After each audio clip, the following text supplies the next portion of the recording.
Nigerians' rejection of their CBDC is a cautionary tale for other countries. Nigerians are protesting the African country's digital currency and demanding renewed access to paper money despite government incentives. In Nigeria, citizens have taken to the streets to protest the nation's cash shortage, further objecting to their government's implementation of a central bank digital currency, CBDC.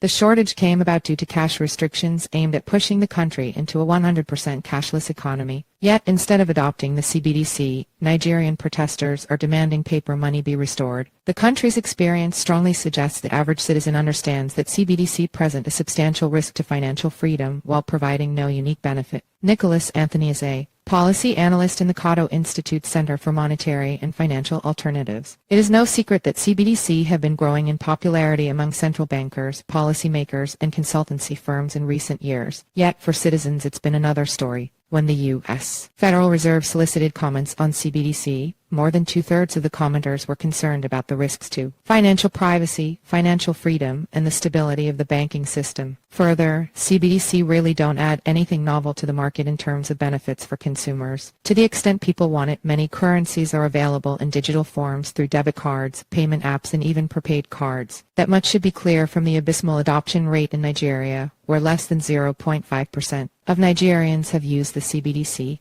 To put that number into perspective, more than 50% of Nigerians have used cryptocurrency. CBDC adoption incentives in Nigeria have failed. The Nigerian government has unleashed a flurry of tricks to spur adoption, but none has proven effective. To its credit, the Nigerian government initially tried to encourage use through modest measures. In August 2022, it removed access restrictions so that bank accounts were no longer required to use the CBDC. Then, in October, it offered discounts if people used the CBDC to pay for cabs. Yet, neither effort proved to be fruitful. Put simply, Nigerians prefer cash. Unfortunately, the Nigerian government doubled down and moved to more drastic measures by restricting cash itself. In December, the Central Bank of Nigeria began restricting cash withdrawals to 100,000 naira $225 per week for individuals and 500,000 naira $1,123 for businesses. To make matters worse, the Nigerian government also chose to redesign the currency during this time in a move aimed at restoring the control of the Central Bank of Nigeria's CBN over currency in circulation and to further deepen the push to a cashless economy. According to a CBN press release, so not only are citizens limited in how much they may withdraw, but the commercial banks also don't have the cash to give out because many are still waiting for the newly designed cash to arrive. With these restrictions in place, the Nigerian government managed to drain the economy of cash and set the stage for the CBDC to finally have its moment in the spotlight. You can't legislate a change in behavior. And yet, it didn't work. Stories of Nigerians struggling with the cash restrictions quickly spread across Twitter posts, TikTok videos, and other social media. Rather than turn to the CBDC, Nigerians took to the streets to protest the restrictions and cash shortage. The new notes will, it is hoped, arrive soon, but even then Nigerians are unlikely to find relief.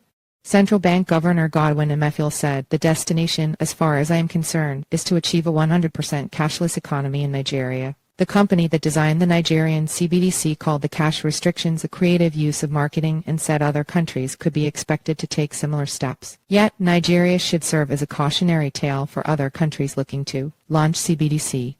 Ayokunle Alambanmi, head of financial institutions ratings at Augusto and Company in Nigeria, put it well when he said that the central bank doesn't want us to be spending cash. They want us to be doing transactions electronically, but you can't legislate a change in behavior. CBDC may be popular among central bankers, but money is ultimately a tool for the people. So long as the risks outweigh the benefits, it's unlikely any CBDC will gain traction in Africa or elsewhere.